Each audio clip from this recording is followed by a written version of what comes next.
మీ బట్టలకి సాఫ్టింగ్ ప్రొటెక్షన్ ఇచ్చే సరైన ప్రొడక్ట్ ఎలిమ్ ఫ్యాబ్రిక్ కండిషనర్.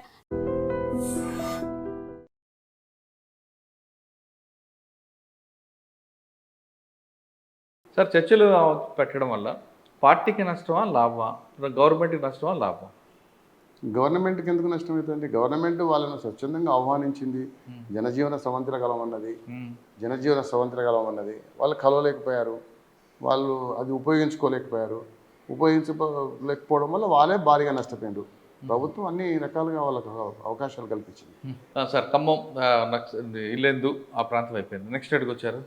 ఇన్స్పెక్టర్గా ప్రమోషన్ వచ్చాక ఎక్కడికి వచ్చారు? ఇన్స్పెక్టర్గా ప్రమోషన్ వచ్చినాక అక్కడే ఖమ్మం జిల్లాలోనే ఖమ్మం రూరల్, కూసుమంచి, మైబాద్ చేసినాను.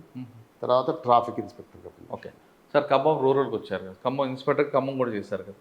మీరు ఎస్ఐగా పనిచేసిన ఖమ్మంకి సిఐగా పనిచిన ఖమ్మంకి తేడా వచ్చిందా? క్రైమ్ రేట్ పెరిగిందా? క్రైమ్ పెరిగింది. క్రైమ్ అప్పటికి ఇప్పటికీ పెరిగింది. ఎస్ఐకున్న సిఐకి ఉన్నప్పుడు క్రైమ్ న్యాచురల్గా పెరుగుతుంటుంది కదా, ఖమ్మంలో క్రైమ్ కూడా పెరిగింది. కాకపోతే ఈ ఫ్యాక్షనిజం అనేది తగ్గింది అప్పటికి. ఫ్యాక్షనిజం, రౌడీయిజం ఇవన్నీ, ఈవెన్ ఎక్స్ట్రీమిజం కూడా కొంచెం తగ్గుబాటులోకి వచ్చింది. సార్ ఖమ్మం తర్వాత మహబూబాద్ అంతేనా? మహబూబాద్లో ఏముందండి మీకు బాగా గుర్తుండిపోయింది? నేను మహబూబాద్ పోయినప్పుడు అంతా ఎలక్షన్ టైం, అది ఎలక్షన్ టైంలో పోయినాను 2014. అప్పుడు తెలంగాణ ఉద్యమం ఉండే, ఉవ్వెత్తున తెలంగాణ ఉద్యమం కొనసాగుతుంది. అందులో మీ పాత్ర ఏంటో? అందులో మా పాత్ర, మా మనసులో పూర్తిగా తెలంగాణ వాదులం. మేము తెలంగాణ రావాలని కోరుకున్న వాళ్ళం.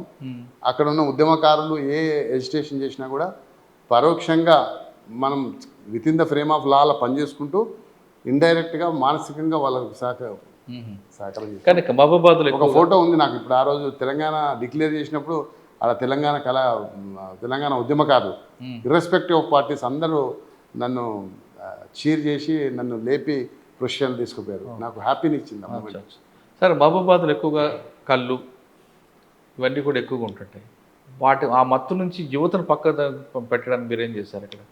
మహబూబాద్లో ఒకప్పుడు గాంజా బాగా మహబూబాద్లో పండించేది. గాంజా వాస్తవంగా మహబూబాద్ పరిసర ప్రాంతాలలో అట్లాంటి మన దృష్టికి ఈ మధ్య కాలంలో అయితే ఆ గాంజా లేదు, వెనకడుండే. సరే, ఈ మనం అవగాహన కార్యక్రమాలు పెట్టి గ్రామాలలో పోయి, కాలనీస్లలో పోయి మనం అవగాహన కార్యక్రమాలు పెట్టి ఆ మత్తు వల్ల ఎలాంటి ఇబ్బంది ఉంటుంది, ఎంతమంది ప్రాణాలు కోల్పోతున్నారు అనేది వాళ్ళకు అవగాహన కల్పించడం జరిగింది. ఎలక్షన్ టైంలో స్ట్రిక్ట్గా లాస్ ఇంప్లిమెంట్ చేయడం జరిగింది. అచ్చా, తర్వాత ఖమ్మం ట్రాఫిక్ వచ్చారా? ట్రాఫిక్ వచ్చారు. ఓకే సార్, ట్రాఫిక్లో మీ మార్క్ ఏంటండి? అసలు ఖమ్మం ప్రజలకి ట్రాఫిక్ మీద సెన్స్ ఉందా లేదా? అంటే వాస్తవంగా ఏంటంటే అప్పటి వరకు కొంచెం తక్కువనే ఉందని నేను అనుకుంటున్నాను. కాకపోతే మేము వచ్చిన తర్వాత ఏమవుతుందంటే, ట్రాఫిక్లోకి వచ్చిన తర్వాత అసలు అప్పుడున్న మంత్రి గారు తుమ్మల నాగేశ్వరరావు గారు ఉండే, ఆయన సహకారంతో ఖమ్మంలో అన్ని డివైడర్స్ పెట్టియడం, తర్వాత రౌండ్ అబౌట్స్ పెట్టడం, సిగ్నల్ ఫ్రీ ఖమ్మం చేయాలని యూటర్న్స్ పెట్టడం అప్పుడే స్టార్ట్ చేసినాం. అప్పటి వరకు ఖమ్మంలో ఈ యూటర్న్ కానీ, రౌండ్ అబౌట్ కానీ, డివైడర్ సిస్టమ్ కానీ లేదు. ఆ విధంగా అప్పుడు ఆ డివైడర్స్ అంతా ఖమ్మంలో పెద్ద ఎత్తున అటు ఇటు దాటకుండా పెట్టించడం జరిగింది మా ప్రతిపాదనలతోనే. అదేవిధంగా డ్రంక్ అండ్ డ్రైవ్ అనేది అప్పటి వరకు ఖమ్మంలో ఇంప్లిమెంట్ చేయలేదు. మేము పోయిన తర్వాతనే డ్రంక్ అండ్ డ్రైవ్ స్టార్ట్ చేసినాం. ఆ డ్రంక్ అండ్ డ్రైవ్ కేసులు పెట్టడమే కాకుండా వాళ్ళని పిలిపించి కౌన్సిలింగ్ రూమ్లలో కౌన్సిలింగ్ ఇప్పడం కూడా మేమే అక్కడ స్టార్ట్ చేయడం. అదేవిధంగా హెల్మెట్ అనేది ధరించేది అక్కడ ఖమ్మంలో తెలియదు అంతకుముందు. ఎవరో ఇంట్రెస్ట్ ఉండాలి ఒకరిద్దరు పెట్టుకున్నారు తప్ప హెల్మెట్ అవేర్నెస్ ప్రోగ్రామ్ కూడా అప్పుడే స్టార్ట్ చేయడం జరిగింది. అది ఖమ్మంలో ఒక యుద్ధ వాతావరణంలో మొత్తం అసలు ఖమ్మంలో బండి ఉన్న ప్రతి ఒక్కరు హెల్మెట్ కొనుక్కేటట్టు మేము ఆ రోజు తయారు చేసినాము. ఆ విధంగా ఖమ్మంలో ట్రాఫిక్ లాస్ ఇంప్లిమెంట్ చేయడంలో నాకు సంతృప్తినిచ్చింది, నాకు మంచి పేరుని కూడా ఇచ్చింది. అచ్చా సార్, ఖమ్మంలో మీ డ్రంక్ అండ్ డ్రైవ్ కేసుల్లో మీకు బాగా గుర్తుండిపోయిన కేసు ఉందా, పెక్యులర్ కేసు? ఎందుకంటే డ్రంక్ అండ్ డ్రైవ్ దొరికేవాళ్ళంతా ఆర్గ్యుమెంట్ చేస్తుంటారు కదా. లేదు అంటే కొంతమంది ఏంటంటే అప్పుడంతా మేము ఫ్యామిలీ కౌన్సిలింగ్ అనేది, అంటే ఈ విషయము నీకే కాదు నీ భార్య పిల్లలకు కూడా తెలవాలి, నీ వల్ల బండి నైట్ పట్టుకున్నారు, బండి ఎక్కడ పెట్టారు, వాళ్ళకు కూడా కౌన్సిలింగ్ చేస్తామంటే చాలామంది కొంచెం మీరు ఏమన్నా చేయండి సార్, మా భార్య పిల్లలకు తెలియవద్దని చెప్పి అదనేది. సో అట్లా కౌన్సిలింగ్ వచ్చినప్పుడు వాళ్ళని వీళ్ళని పక్కన పెట్టినప్పుడు వీళ్ళ ఫీలింగు వాళ్ళు చాలామంది అట్లా రియలైజ్ అయ్యారు, మనం ఈ తప్పు పని చేసినాం, ఇది డ్రంక్ డ్రైవ్ చేయొద్దు, ఇది పోలీసుల కొరకు కాదు. మేము అన్ని వీడియోస్ చూపెడతాం. డ్రంక్ డ్రైవ్ చేయడం వల్ల ఏమవుతుంది, అమాయక ప్రజలు ఎంతమంది చనిపోతున్నారు, ఏం అభం శుభం తెలియని వాళ్ళు ఈ రోడ్డు ప్రమాదాల్లో ఎంతోమంది చనిపోతున్నారు. కాబట్టి డ్రంక్ డ్రైవ్ చేస్తే ఒక సూసైడర్ బాంబ్ లాగా అని చెప్పేసి మేము అట్లా కన్విన్స్ చేసి మేము అన్ని అవేర్నెస్ ప్రోగ్రామ్స్ పెట్టడం జరిగింది. సార్ సాధారణంగా ట్రాఫిక్లో ఎన్ఫోర్స్మెంట్, ఎడ్యుకేషన్, ఇంకో 3 E ఉంటుంది, అది ఇంజనీరింగ్. మీ ఇంజనీరింగ్ మీకు సంబంధం కాదు. ఈ 2 Eలో మీరు దేనికి ఎక్కువ ప్రయారిటీ ఇస్తారంటే ఎడ్యుకేషన్ చేస్తారా, ఎన్ఫోర్స్మెంట్ చేస్తారా? ఈక్వల్గా ఇంపార్టెన్స్ ఇస్తామండి. అవేర్నెస్ అనేది చాలా ఇంపార్టెంట్. అది మేము ఖమ్మంలో ఉన్నప్పుడు కూడా స్కూల్స్కి వెళ్ళి కాలేజీలకు వెళ్ళి విద్యార్థులతో అవేర్నెస్ ప్రోగ్రామ్స్ పెట్టేది.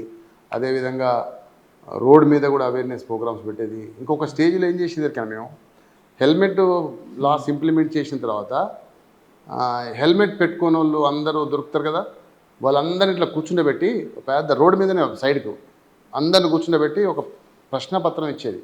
అందరిని కూర్చుండబెట్టి మంచిగా టేబుల్ కుర్చీలు వేసి, నేను హెల్మెట్ లేకుండా ఇంక నుండి ప్రయాణం చేయను, దీన్ని ఒక 100 సార్లు రాయించేది.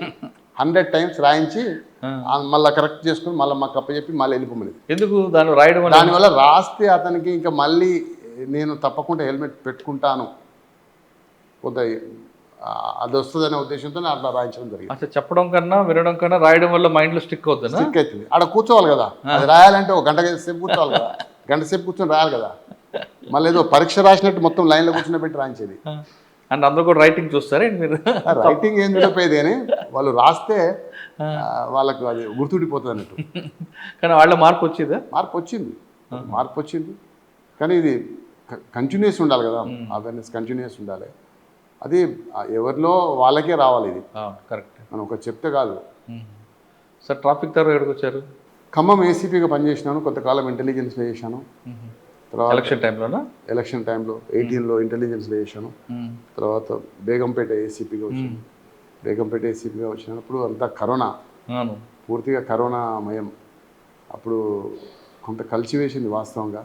ఏంటి? ఎందుకంటే మొత్తం ఒకేసారి లాక్డౌన్ కావడం, ఎంతోమంది మైగ్రెంట్ లేబర్సు వాళ్ళకు తినడానికి తిండి లేకుండా, పోవడానికి బస్ సౌకర్యం కానీ ట్రైన్ సౌకర్యం లేకుండా రోడ్ల మీద అంటే ఆ బేగంపేట ఏరియాలంతా లేబర్ ఉండేది. అక్కడ వాళ్ళకు మేమే అక్కడ ఉండి, అప్పుడు మా కల్మేష్ సార్ ఉండే డీసీపీ గారు, అదేవిధంగా మేము అంతా లోకల్ ఆఫీసర్తో కలిసి వాళ్ళకు క్యాంపులు ఆర్గనైజ్ చేసి అన్నదాన కార్యక్రమాలు పెట్టి, ఆ తర్వాత మా పై అధికారులు గవర్నమెంట్ సాయంతో వాళ్ళందరినీ ఒక దగ్గర చేసి వాళ్ళని మళ్ళీ స్పెషల్ ట్రైన్లలో వాళ్ళని పంపిస్తుంటే అప్పుడు ఆనందం అనిపించింది మాకు.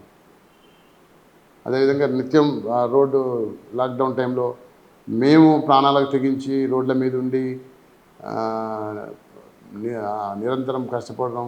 అదే గాంధీ హాస్పిటల్ మా జోన్ పరిధిలో ఉండేది, దానికి కూడా రెగ్యులర్గా డ్యూటీ అటెండ్ కావడం. అప్పుడు అది ఒకటే హాస్పిటల్ కదా, అట్లా చేయడం జరిగింది.